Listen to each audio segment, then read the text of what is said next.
Hi guys. तो guys चलिए आगे का नंबर करते हैं आपका एक्सरसाइज 13C 3D चैप्टर का। तो चलिए स्टार्ट करते हैं। यस, मेरा नाम है शंकर गुरु और आप देख रहे हैं ओ लर्निंग पॉइंट। तो 13C निकाल लीजिए। तो हमारा 10 नंबर तक कंप्लीट हुआ था आपका 3D का, ठीक है। तो अब हम करेंगे 11 नंबर से।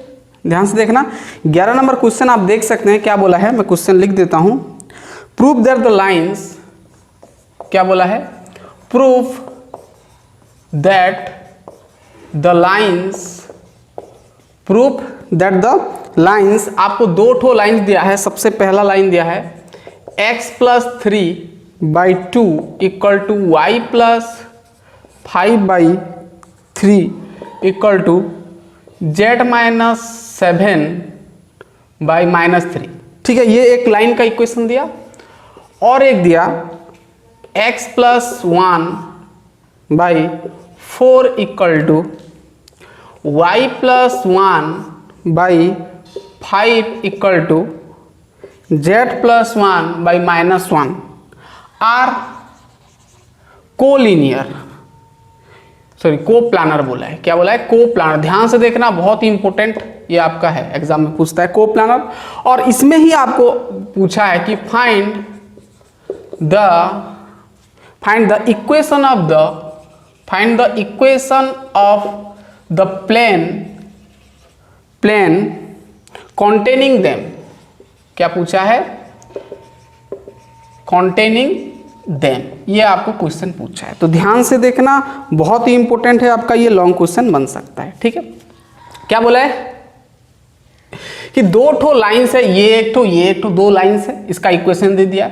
क्या बोला कि ये दोनों कोप्लानर है, आपको शो करना है। और उसके साथ साथ आपको इक्वेशन निकालना है प्लेन, जो कि ये दो इक्वेशन के बीच में है।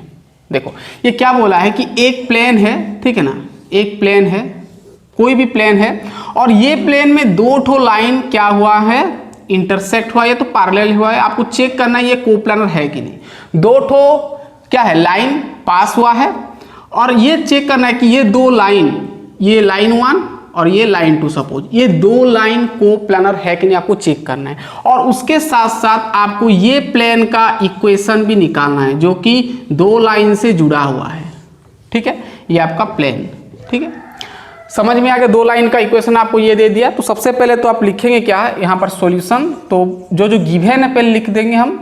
गिवन आपको क्या है, दो ठो लाइन दे दिया है, x+3/2 equal to y+5/3 equal to z-7/3 equal to, ये दे दिया है।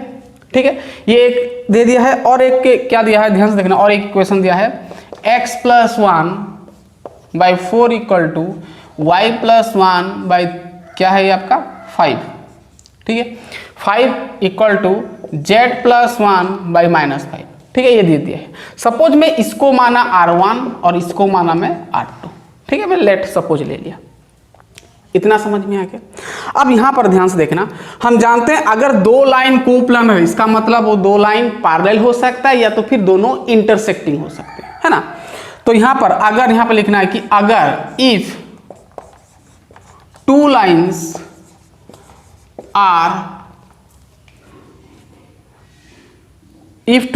आर क्या कोप्लानर, आपको पूछा है अगर दो लाइन कोप्लानर है,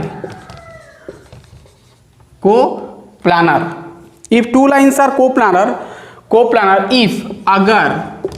इफ आइदर क्या होना चाहिए, कोई दो लाइन अगर कोप्लानर है, इसका मतलब क्या होता है, अगर वो if either they are parallel और क्या होना चाहिए, इंटरसेक्टिंग होना चाहिए। ये दोनों में से कोई भी होना चाहिए।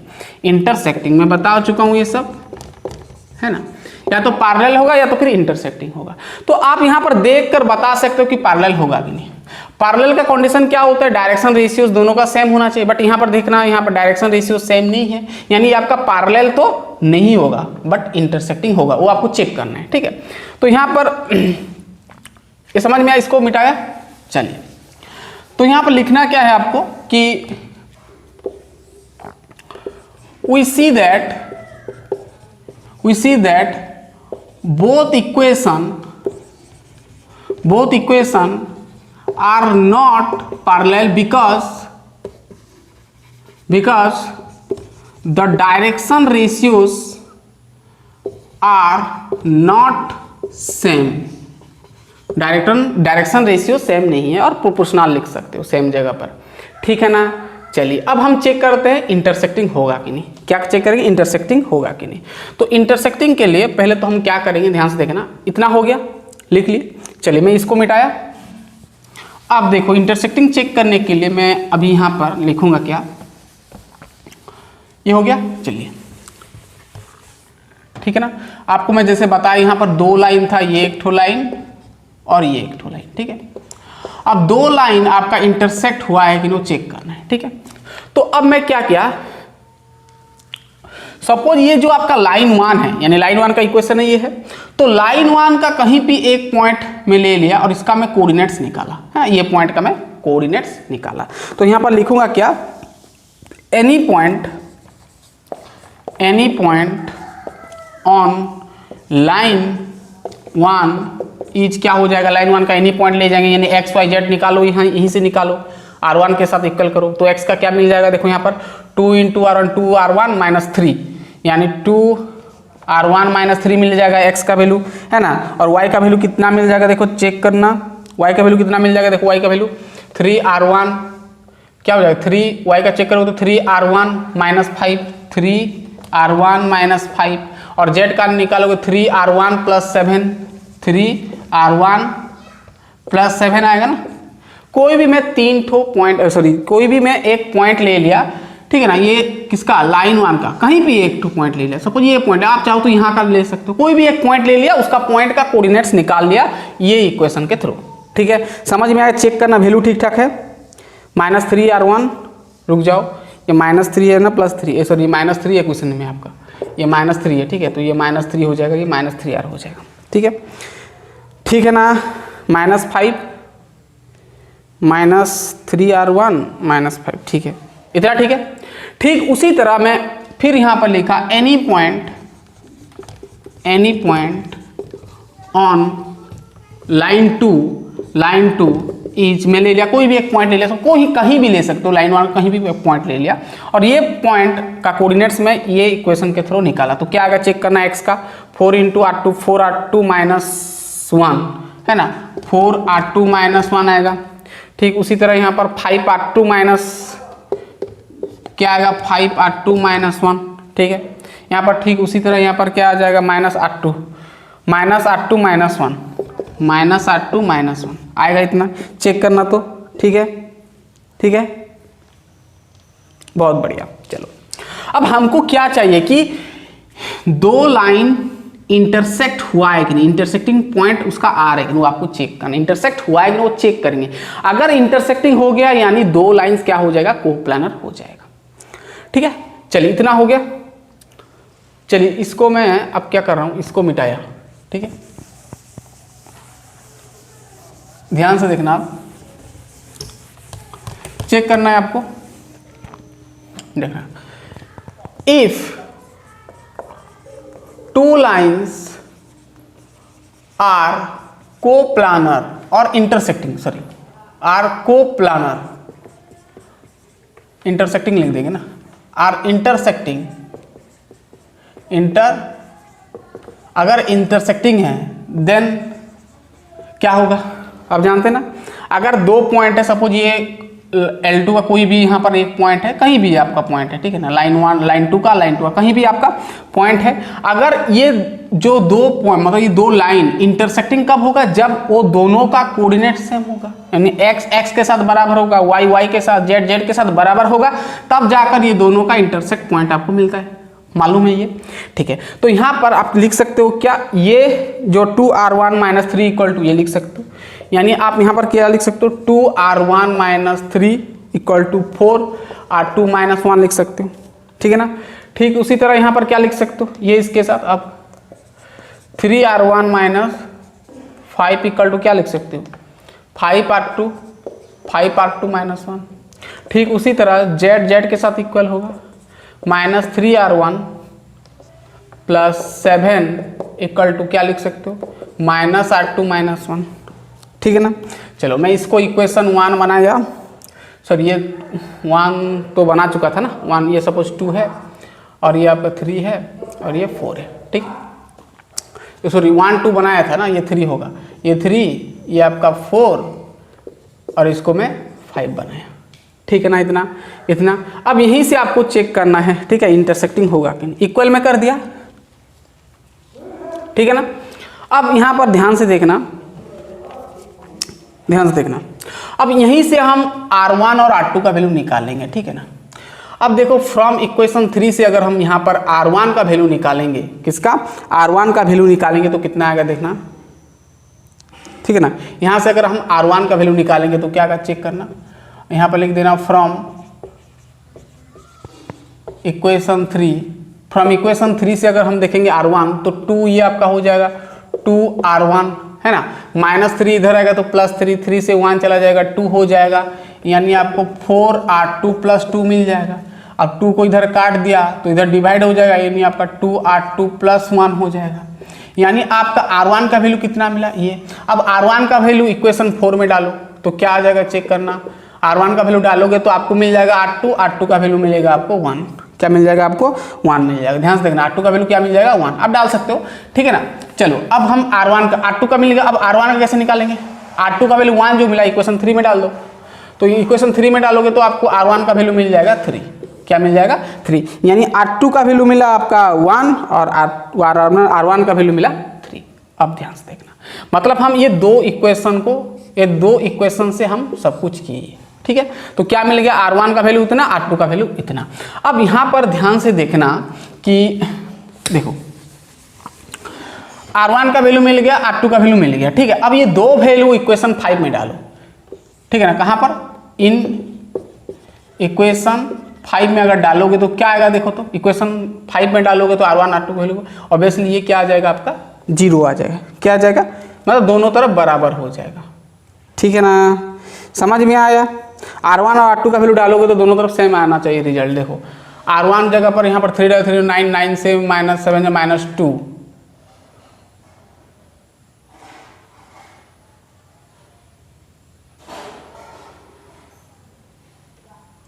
ठीक है ना।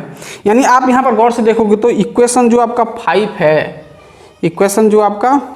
है, आपका क्या होगा, सेटिस्फाई करेगा। तो यहाँ पर लिख देना कि इक्वेशन 5 इज सेटिस्फाइड। सो अगर इक्वेशन 5 ये आपका सेटिस्फाई हो गया, यानी आप क्या कह सकते हो, आप कह सकते हो कि hence the lines are intersecting, क्या हुआ है, इंटरसेक्टिंग हुआ है, ठीक है। पूरा क्लियर, चेक करना, ठीक है। हाँ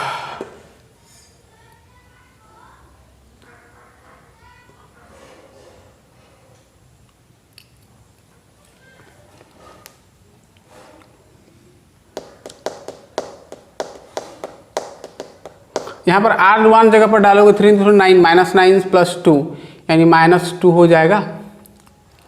हाँ देखो सेटिस्फाई करेगा ना, इक्वेशन 5 सेटिस्फाई नहीं करेगा। यहाँ पर 3 डालोगे तो -9 + 7 = R2 जगह पर 1 -1, यानी दोनों तरफ -2 आ रहा है ना, यानी इक्वेशन 5 सेटिस्फाई कर रहा है ना। इस प्रकार का अगर सवाल देगा तो दो इक्वेशन से आपको काम करना है, R1 R2 निकालना है। एक इक्वेशन में जो R1 R2 मिलेगा उसको डाल के देखना है, अगर दो LHS RHS दोनों बराबर हो जाएगा यानी सेटिस्फाई करेगा, अगर सेटिस्फाई कर रहा है मतलब इंटरसेक्टिंग हो गया, ऐसे लिखना है, ठीक है।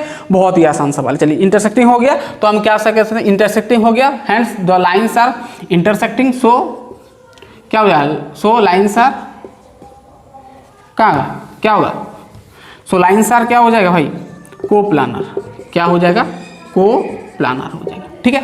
अब ये पहला तो क्वेश्चन ये दिया था, कोप्लानर चेक करने को बोला था, शो करने को बोला था। अब आपको उसके साथ क्या बोला है, जो आपका प्लेन है उसका इक्वेशन निकालने को बोला है। ध्यान से देखना, इसको मिटा मैं, अब थोड़ा यहाँ पर समझो क्या बोला है, दो लाइन इंटरसेक्ट हुआ है, ठीक है, यानी कोप्लानर हो गया, मैं बता दिया, ठीक है। अब यहाँ पर जो आपका प्लेन है, ठीक है ना, यहाँ पर जो आपका प्लेन है तो ये प्लेन का आपको इक्वेशन निकालना है। तो ध्यान से देखना, ये जो आपका प्लेन है दो लाइन से जुड़ा है, लाइन 1 लाइन 2, ठीक है ना। अगर प्लेन एक लाइन से जुड़ा है तो वो कंडीशन में उसका इक्वेशन क्या होगा, फिर ये लाइन 2 से बी जुड़ा है, इसका फिर हम निकालेंगे इक्वेशन, फिर दोनों को सॉल्व करें। देखो मैं बता दूंगा, चलिए इतना हो गया, चलिए इतना दूर हो गया, चलिए हो गया। चलिए अब हम करते हैं आगे। चलिए ये हो गया, इसको मिटाया। अब देखना हम प्लेन का कैसे इक्वेशन निकालेंगे ये सिचुएशन में, ध्यान से देखना। अब इसको नहीं मिटा रहा हूं क्योंकि अभी हम डालेंगे सब वैल्यू ना, इसीलिए। चलिए अब हम क्या देखेंगे, इक्वेशन देखेंगे। अगर प्लेन का, ये जो प्लेन का इक्वेशन L1 में है, यानी अगर ये प्लेन अगर L1 में है, तो यहाँ पर मैं अगर लिखूंगा, हम यहाँ पर लिखूंगा कि क्या, द इक्वेशन, ध्यान से देखना, the equation of line 1 is containing, कहाँ पर है, कॉन्टेनिंग, कहाँ पर, कॉन्टेनिंग लाइन 1 कहाँ पर, कॉन्टेनिंग प्लेन इज क्या हो जाएगा। अगर लाइन 1 प्लेन में है तो उसका इक्वेशन हम क्या लिख सकते हैं, तो प्लेन का इक्वेशन पता है ना क्या होता है, ax plus B Y plus C Z equal to 0 होता है, ये होता है ना।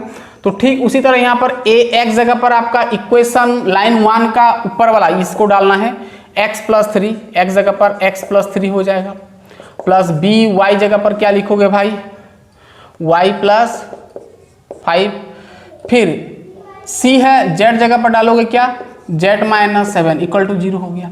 इसको आप इक्वेशन 6 दे दो, ठीक है, इक्वेशन 6 दे दिया।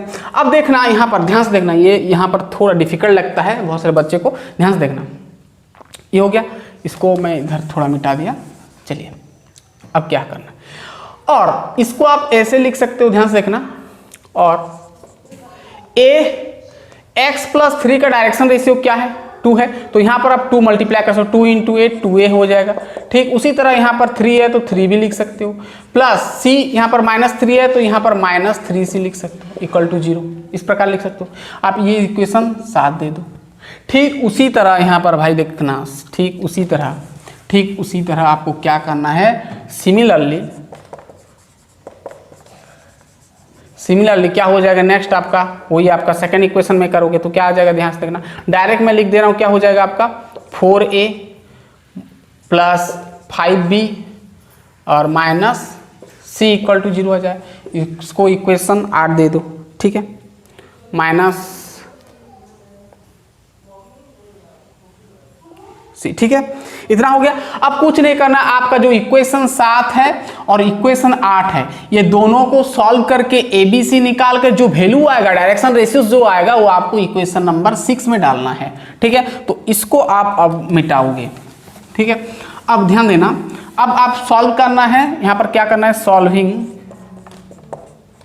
सॉल्विंग इक्वेशन क्या, 7 एंड 8, 7 और 8 को सॉल्व करोगे तो आपको जो मिलेगा, क्रॉस मल्टीप्लिकेशन प्रोसेस जानते हैं, 10th में पढ़े हैं, तो मैं डायरेक्ट कर रहा हूं, आपको मिलेगा a बाई नीचे मिलेगा 12, b बाई -10 और c के नीचे मिलेगा आपको -2 मिलेगा, ठीक है।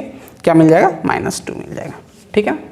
अब इतना मिलेगा, ध्यान से देखना, समझ में ये क्या करना है, इक्वेशन 7 और 8 को सॉल्व करना है। अरे ये a b c, a1 b1 c1 a2 b2 c2, तो क्या होता है a by b1 c2 minus b2 c1 करते हो, फिर b बाई क्या करोगे, c1 a2 minus c2 a1 करोगे, फिर a1 b2 minus a2 b1 करोगे। क्रॉस मल्टीप्लिकेशन 10 में पढ़े हो, 3 प्रोसेस है ना, तो मिल जाए। इसको आप ऐसे भी लिख सकते हो, देखो अब सभी में मैं क्या मल्टीप्लाई डिवाइड कर, 2 डिवाइड कर दिया, तो 2 डिवाइड कर दिया तो ये कट जाएगा, 6 हो जाएगा, और ये b बाई -5 हो जाएगा, और ये c बाई -1 हो जाएगा। तो सिंपल तरीके से आप इस तरह लिख सकते हो, ठीक है। तो यहाँ पर ये आपका a के नीचे जो है ये आपका a है, b के नीचे जो है b है, c के नीचे जो है c है। तो अब जो ये 6 -5 -1 निकला है ना, ये जो हमारा निकला, ये इसको यहाँ पर डाल देना है 6 नंबर में, तो आपको जो मिलेगा इक्वेशन वो आपका प्लेन का इक्वेशन हो जाएगा, ठीक है। सो यहाँ पर लिख देता हूँ मैं, चलो। So the equation of the plane will be, क्या हो जाएगा, ध्यान से देखना, ध्यान से देखना।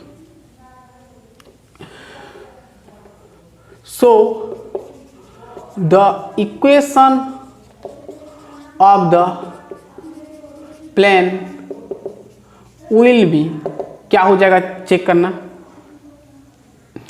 a का वैल्यू डालो, a का वैल्यू 6 यहाँ पर डालो, है ना 6 नंबर में, तो 6 इंटू एक्स प्लस 3, ठीक है, प्लस बी का वैल्यू चेक करना -5 है तो इधर डायरेक्ट लिख दो, -5 इंटू वाई प्लस 5, फिर प्लस सी -1 है, -1 और सिंपली माइनस लिखो, क्या हो जाएगा z -7 = 0। इसको चाहो तो और आप सिंप्लीफाई कर सकते हो, ठीक है, और सिंपल करोगे तो क्या हो जाएगा ये 6x 18 -5y -25 -z + 7 = 0।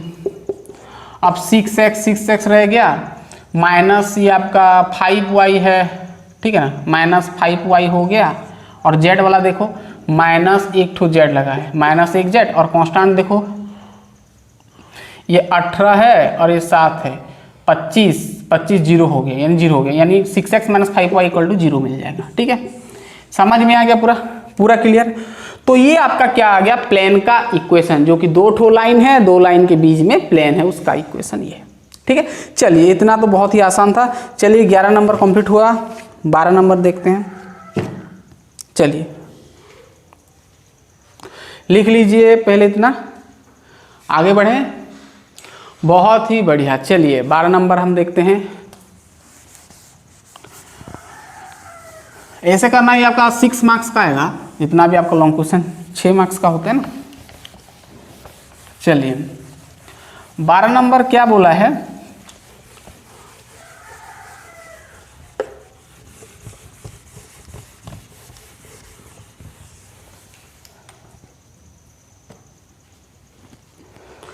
देखो 12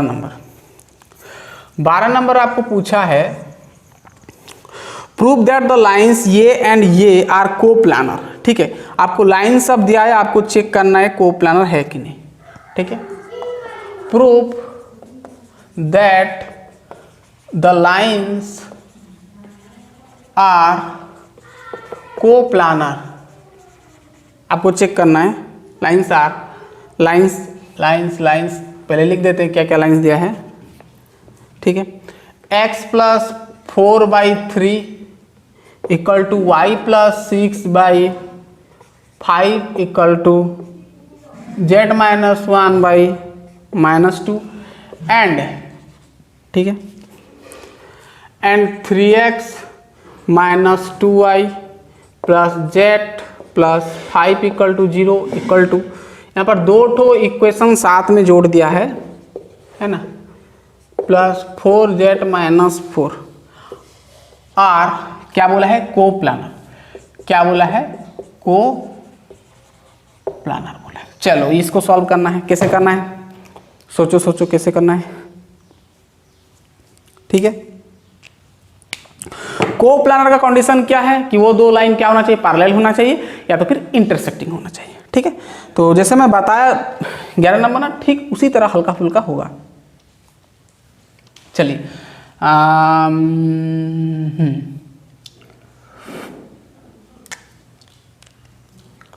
सॉल्यूशन,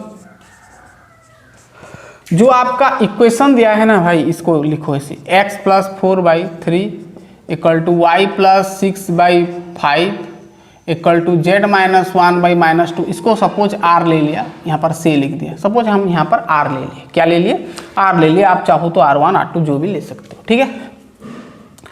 अब मैं ध्यान से देखना, अब यहाँ ये भी 2 ठो इक्वेशन है, तो इसको मैं 3x - 2y + z + 5 = 0 दिया, और एक ठो है आपका 2x + 3y + 4z - 4 = 0 है। ये दोनों को मैं इक्वेशन, इसको तो इक्वेशन 1 बनाया, इसको इक्वेशन 2 बनाया, ठीक है।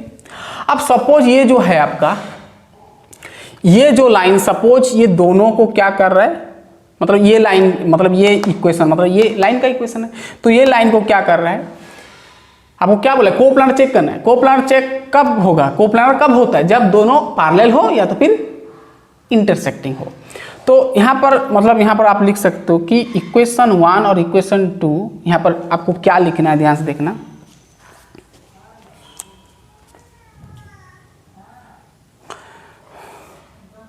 यहाँ पर देखना है